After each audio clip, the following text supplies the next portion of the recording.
석사과정 동안 제가 공부한 내용을 바탕으로 까먹기 전에 정리해서 알려드리면 도움이 될까 해서 영상으로 제작하게 되었습니다. 오늘 준비한 내용은 XRD 패턴을 분석하는 WPPF 관련해서 준비해 보았습니다. 궁금한 점이나 부족한 부분에 대해서는 댓글 달아주시면 빠른 시간 안에 답장 달아드릴 수 있도록 노력하겠습니다. WPPF는 말 그대로 파우더 샘플의 XRD 결과를 피팅을 통해서 샘플이 가진 결정 구조를 분석하는 가장 일반적인 방법입니다. 분석할 수 있는 소프트웨어로는 풀프룻, 하이스코어, GSAS, PDX 등 많죠. 이러한 소프트웨어들은 WPPF의 기본적인 이론을 이해하신다면 응용하시는데 문제가 없지 않을까 생각이 듭니다. 저는 주로 이 PDXL2를 주로 이용해 왔기 때문에 리트벨트와 폴리 피팅에 대해서 설명해 드릴 계획이고, 오늘은 리트벨트 리파이먼트 관련해서 자세히 준비해 보았습니다. 우선 리트벨트 리파이먼트는 미지의 물질을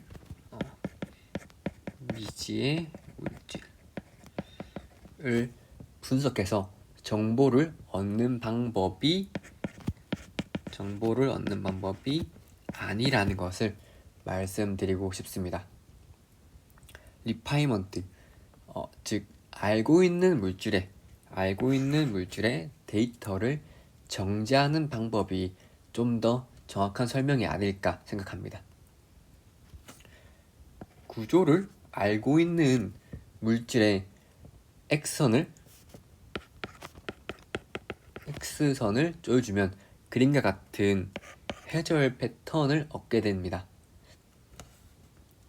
이를 기존에 알고 있는 파라미터 정보를 바탕으로 패턴을 계산해서 관측값과 계산값의 차이를 최소화시키는 것이 리트벨트 방법의 기본적인 원리라고 아시면 될 것 같습니다. 이 과정에서 결국에는 얻은 해절 패턴의 퀄리티가 아주 중요하게 작용한다는 것입니다. 파라미터를 변경하면서 관측값과 똑같은 패턴을 그리는 것이기 때문에 만약 이 관측값이 좋지 않다면 계산값 또한 좋을 수 없게 됩니다. 그렇다면 얻은 회절 패턴이 중요하다는 것을 알았는데 어떻게 하면 높은 퀄리티의 결과를 얻을 수 있냐는 거죠. XRD 장비는 사실상 저희가 어떻게 할 수 없는 부분이고, 샘플 로딩은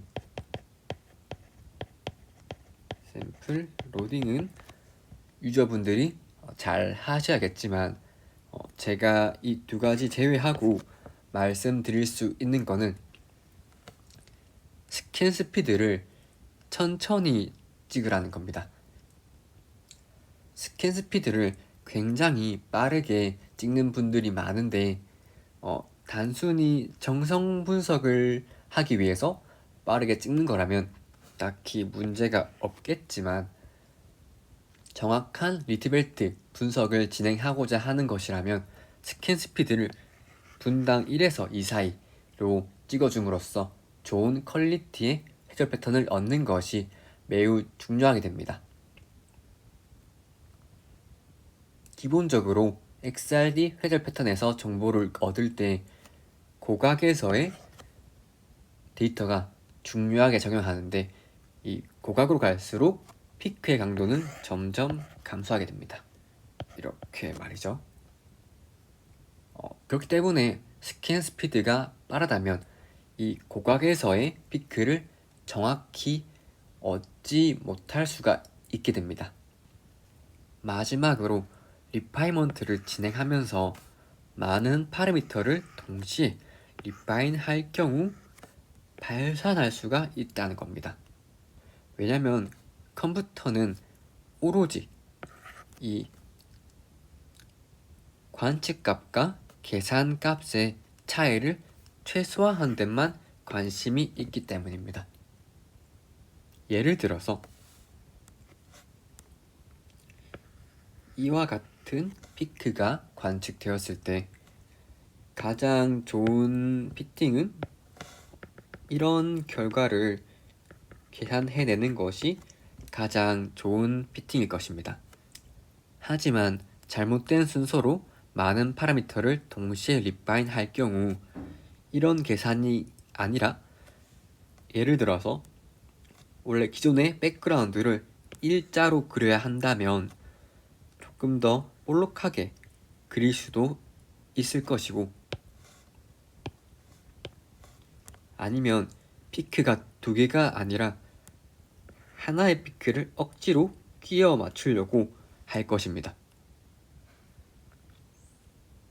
그렇기 때문에 이 리파이먼트를 진행하면서 파라미터를 동시에 다룰 것이 아니라 최대한 하나하나씩 차례대로 다루는 것이 매우 중요할 것입니다. 이렇게 발생하는 경우가 많기 때문에 스스로 데이터를 확인하고 수정할 파라미터를 선택하기 위해서는 리트벨트식에 사용되는 각각의 함수를 이해하는 것이 중요하다고 말씀드리고 싶습니다. 리트벨트 방법은 최소 상승법을 바탕으로 다음과 같은 식을 가집니다. 측정된 데이터와 계산된 데이터의 차이를 최소화시키는 I 값은 XRD 측정 시 사용되는 스텝과 연관이 있습니다. W는 각 스텝의 가중치를 계산해 주는 것입니다. 보통 스텝은 0.01에서 0.05의 사이 값을 사용합니다. 제가 추천드리는 값은 관측하시는 주 피크의 최소한 포인트가 5개는 찍히도록 이 스텝을 설정해 주시는 것이 좋을 것 같습니다. 그리고 계산된 이 y 값은 이러한 식을 가집니다. 백그라운드 파라미터도 포함되어 있고 다양한 파라미터들이 존재합니다. 각각에 대한 설명은 아래 글을 읽어보시면은 조금이나마 이해하시는 데 도움이 될 것 같습니다. 각각의 파라미터들은 피크를 구성하는 요소로 작용합니다. 피크의 위치, 그리고 피크의 강도, 피크의 모양을 구성하는 데 영향을 주게 되죠. 첫 번째로 피크의 위치를 결정하는 요소를 확인해 보겠습니다. 기기적 요인들과 또는 샘플을 로딩하는 과정에서 피크의 위치에 영향을 주기도 하지만 이러한 관련해서는 이후 XRD 기기 관련 영상에 올릴 계획이고 오늘은 위치를 결정하는 기본적인 요소인 밀러 지수에 대해서 보겠습니다. 밀러 지수는 결정 구조에서 원자들이 구성하는 결정면을 나타내는 결정학 기호입니다. 각각의 결정면들은 특정한 명간 거리를 가지는데 브레이글식을 통해 특정 각도에서 회절하는 면간 거리의 존재를 확인할 수 있게 됩니다. 이것이 가능한 이유는 X선은 파장이기 때문에 보강 및 상세 간섭을 하고 특성 S선을 사용할 경우 하나의 파장을 가지기 때문에 브레이크 법칙에 적용할 수가 있게 됩니다. 좀 더 자세히 설명드리면 이렇게 이게 입사각이고 그리고 이게 명간 거리. 입사각에 따라서 각 파장끼리에 여기부터 여기까지는 동일하고, 그리고 또 여기부터 여기까지는 동일, 그리고 여기부터 여기까지 동일합니다. 그러면 요만큼씩 경로차가 생깁니다. 이때 이 경로차가 정수배라면은 이렇게 보강 간섭을 해서 회절 피크의 피크 부분을 보입니다. 정수배가 아니라면 이런 식으로 아마 보일 것이고, 결국에는 상세 간섭을 통해서 피크가 아닌 부분을 보이게 됩니다. 다음으로는 피크 강도에 영향을 주는 요인들입니다. 인텐시티. 우선 스케일 팩터는 제가 설명을 안 하고 넘어간 것 같은데요. 전체 회절 패턴에서 개별 상의 가중치, 즉 상대적 기여도를 말합니다. 이 말인즉슨 어떠한 물질에 A와 B 상이 총 두 가지 존재한다고 가정하겠습니다.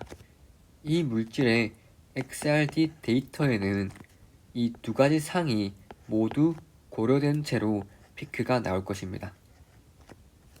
이때 각각의 상들이 얼마나 기여를 했는지 계산하는 게 이 함수입니다.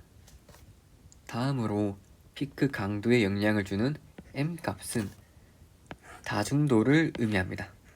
예를 들어서 큐빅은 A, B, C가 같고 알파, 베타, 감마가 90도를 가집니다.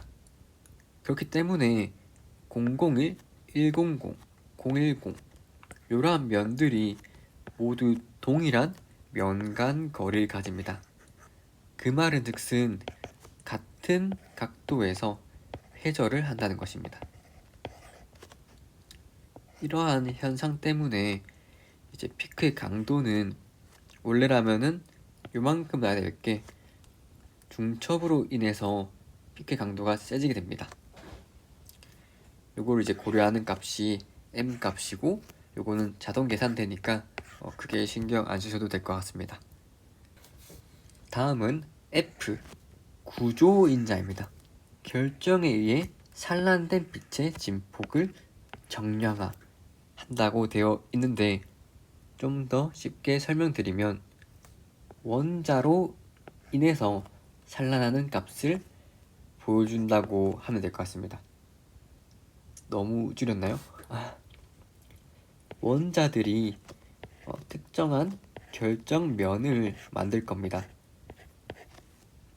그래서 이 면을 통해서 X선은 회절을 하게 되는데, 그 말은 각각의 원소들이 산란에 어떻게 기여하는지를 계산하는 함수라는 것입니다. 계산하는 함수. 우선 첫 번째로는 유닛셀에서 원자가 어느 위치에 존재하는지가 영향을 줄 것입니다. 이 원자의 위치는 결국에는 결정면을 생성하기 때문이죠. 그래서 시계 보시면은 X, Y, Z가 있는 것을 볼 수가 있게 됩니다. 또한 결정면도 들어가 있죠. 식에 포함된 F 값은 원자 주위의 전자와 X선의 상호작용을 설명하는 값입니다. 전자 밀도가 높을수록 산란 확률은 커지게 되는데요. 그 말은 원자 번호가 증가하면 산란 확률이 커진다 라고 보셔도 됩니다. 다만 이때 이온의 경우에는 전자수가 바뀌는데, 만약 전자수가 동일하다면 이 0도에서는 같은 값을 가집니다. 다만 원자 번호가 클수록 고각도에서 큰 폭으로 감소하게 됩니다. 여기서 요만큼, 얘는 요만큼이죠. 그러면 XRD 패턴에서 0도에서 100도까지 있다고 칠 때 0도에서의 F 값의 영향은 더욱 클 것이고 고각도에서는 F값의 영향이 그렇게 크지 않다라고 볼 수가 있을 것 같습니다. 하지만 주의할 것은 F값을 구성하는 식을 보았을 때 B값이 영향을 준다는 것입니다. B값은 온도값으로 원자의 진동을 계산하는 값입니다. 원자가 진동을 많이 할수록 B값은 비례해서 커집니다.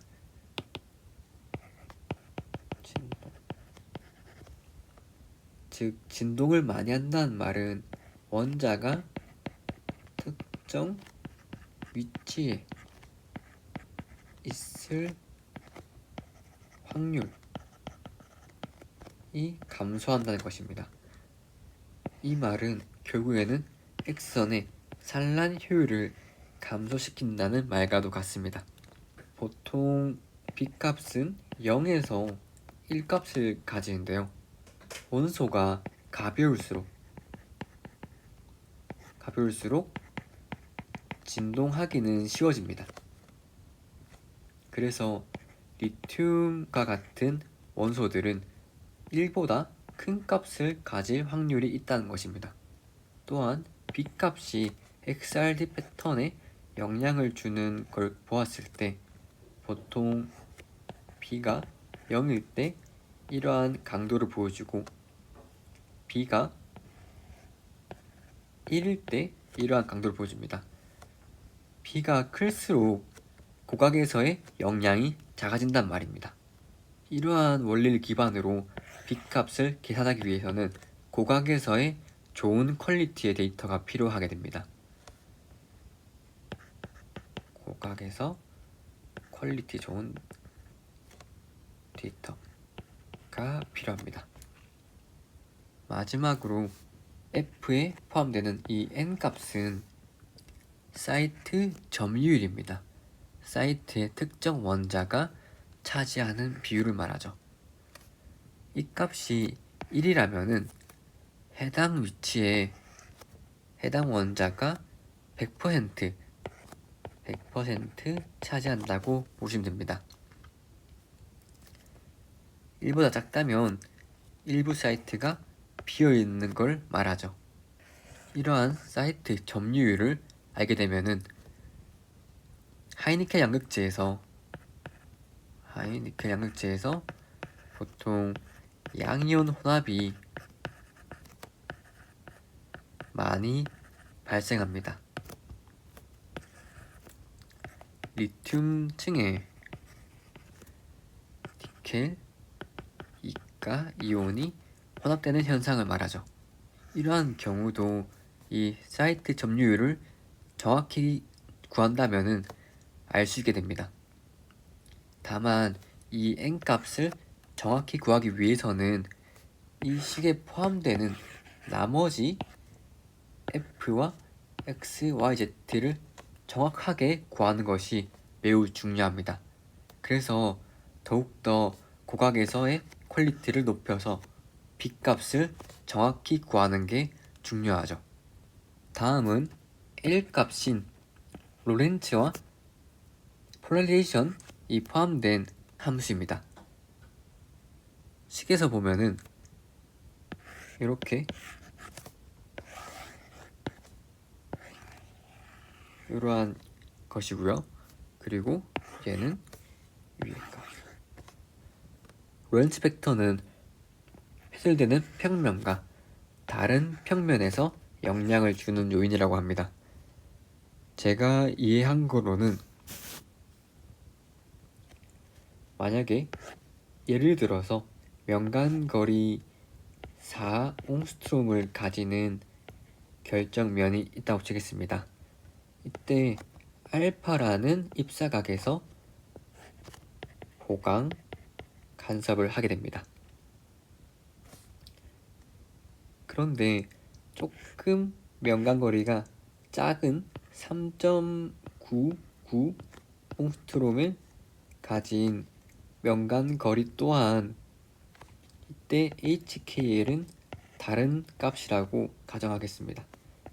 이때 똑같이 알파라는 각도에서 회절하는 현상이 생기고 그게 영향을 준다는 말이라고 이해를 했습니다. 다음으로는 고각에서 오래 머물러서 보이는 현상. 이거는 제가 이해하기로는 기존 XRD 데이터를 보시면은 이 X축이 이제 각도입니다. 얘를 면간 거리로 변환해 주었을 때 어떠한 결과를 보이냐면 또 20도, 30도. D는 8, 7, 6, 5, 4, 3 이렇게 간격이 점점 증가하는 것을 볼 수가 있습니다. 그 말인즉슨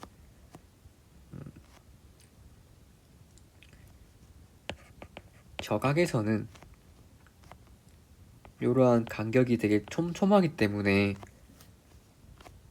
조금만 아까 첫 번째로 말한 현상이 생길 경우에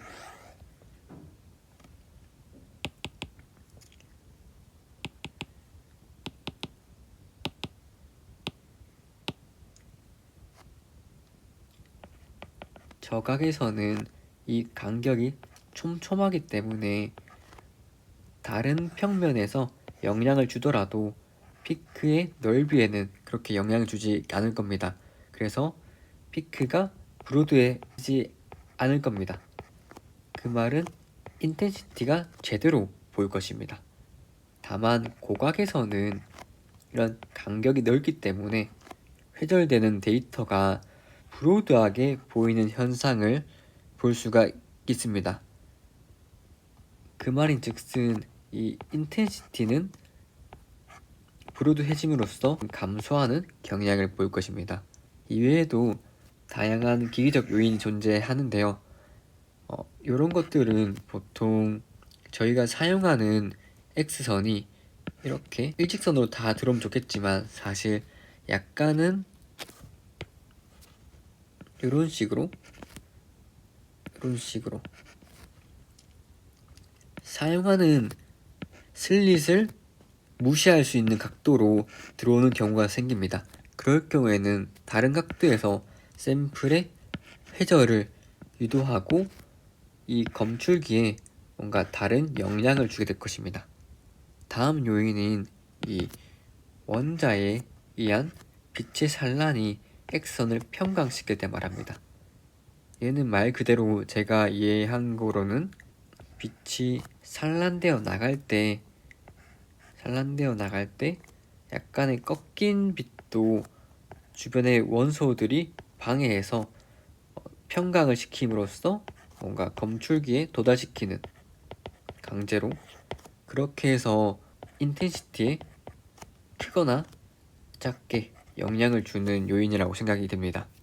마지막은 별개로 저희 실험실은 XRD에 특별한 모노크로메터를 쓰지 않기 때문에 K베타 필터만 사용해주기 때문에 이 POL 값을 굳이 고려 안하고 1 그대로 쓰면 됩니다. 만약 자신이 사용하는 XRD가 이러한 다른 장비를 장착해서 사용한다면은 POL 값을 1이 아니라 다른 값으로 변경해서 사용해 주실 필요가 있습니다. 다음으로 P 값은 배양성입니다.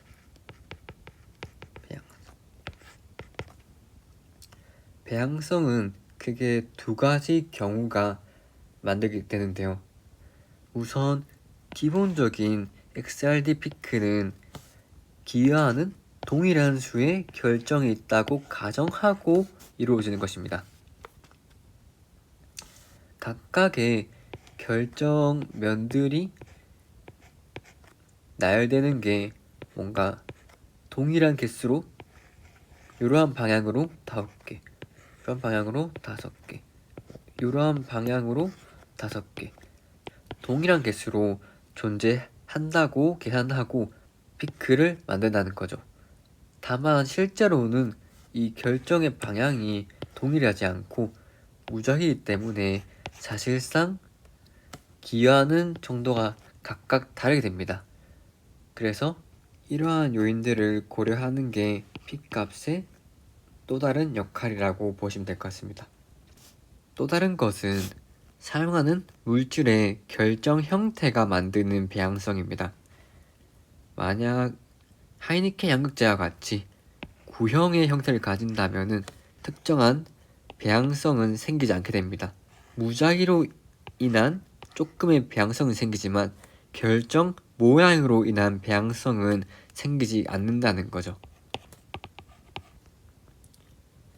다만 결정의 모양이 타원형이거나 또는 바늘과 같은 모양일 때는 샘플 로딩을 할 때 압력을 가하고 마찰을 주는 것에 따라서 특정한 배양성을 가집니다.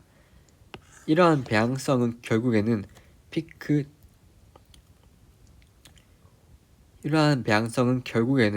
특정 피크를 키우고 감소시키는 현상을 보이게 됩니다. 그래서 결정 모양에 따라서 이 배양성을 계산하는 함수를 다르게 사용하게 됩니다.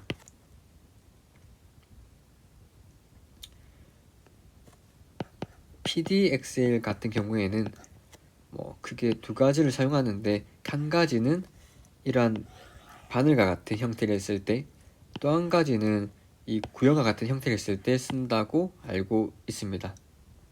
이러한 함수는 PDXL 사용편에서 좀 더 자세히 다루겠습니다.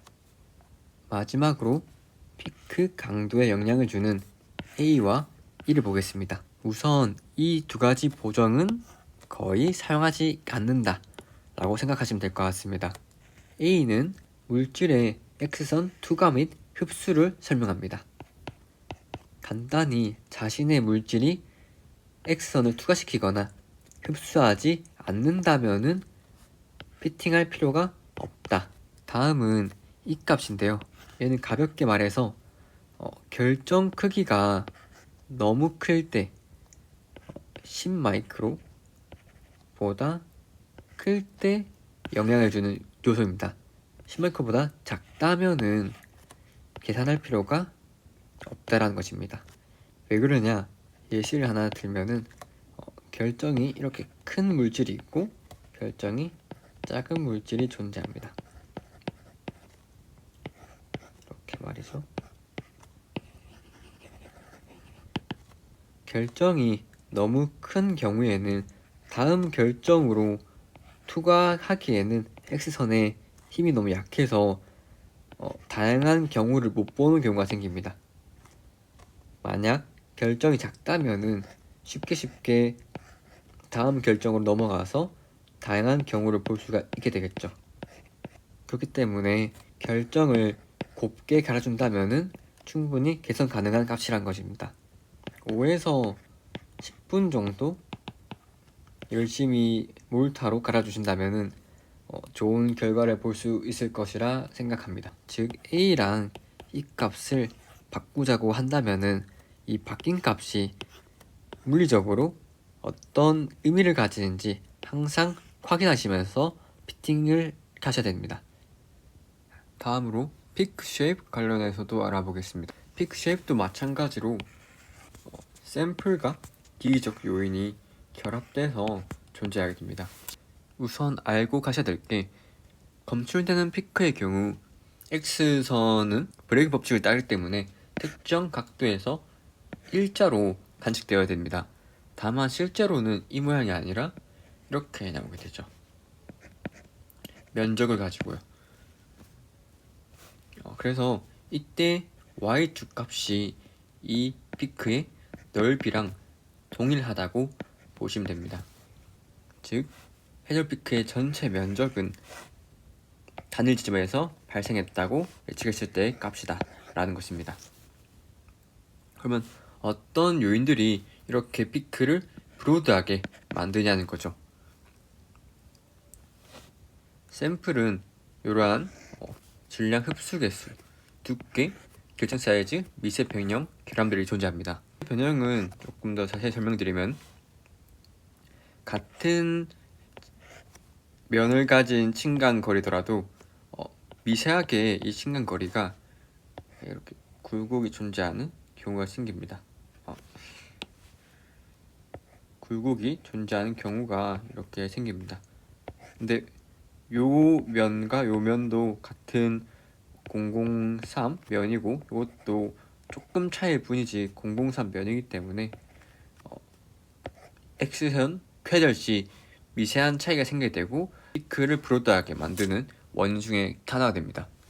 기기적 요인 같은 경우에는 기기적 요인으로는 XRD 강의 시 제가 좀 더 자세히 설명드리겠지만 X선 소스를 컨트롤하기 위해서 여러 개의 슬릿을 사용하게 됩니다. 이때 이 슬릿은 사용하기에 따라서 특정한 간격을 가지는데 이 간격으로 인해서 피크가 브로드하게 나오는 현상이 생깁니다.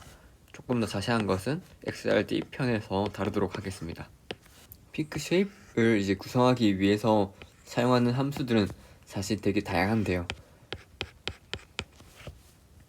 PDXL의 경우 이 함수를 주로 사용하게 됩니다.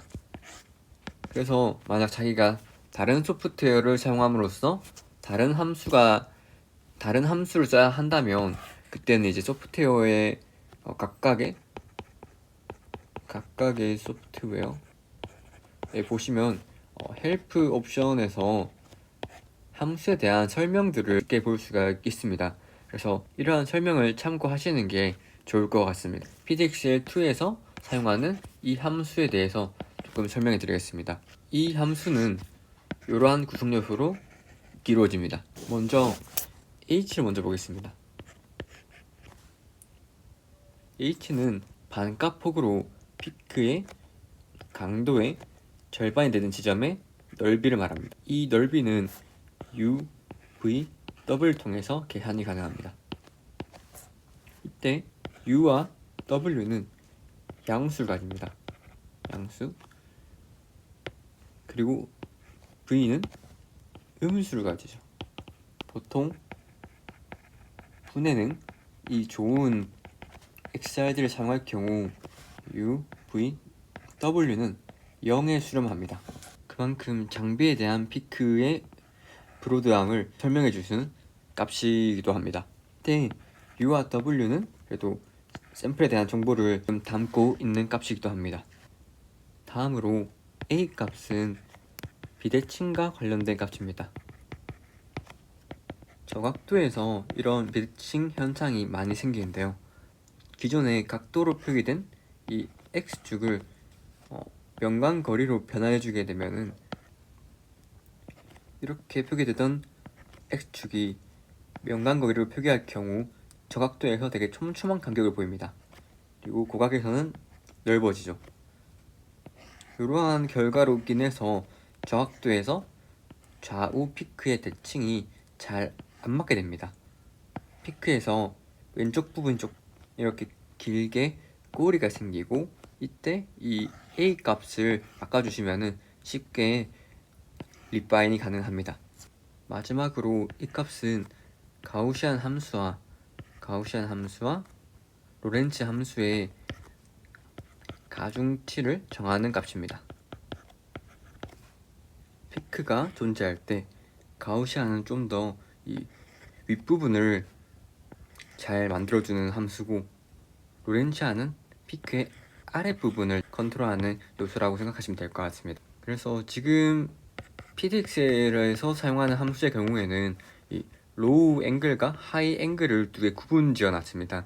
그래서 필요에 따라서 로우 앵글을 조금 계산하고 싶으면은 로우 앵글 값을 변경해 주시고 하이 앵글을 정제하고 싶으시면은 하이 앵글 함수를 바꿔주시면 될 것 같습니다. 이번 영상에서는 리트벨트 방법이 미지의 물질을 분석하는 것이 아닌 알고 있는 정보를 바탕으로 정제해내가는 과정이란 것을 알려드렸습니다.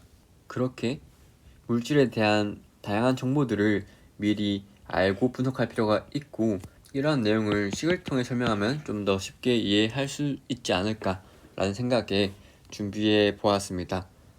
이러한 정보들은 사실 이런 데이터베이스도 많이 한번 참고해 보시면 좋을 것 같습니다.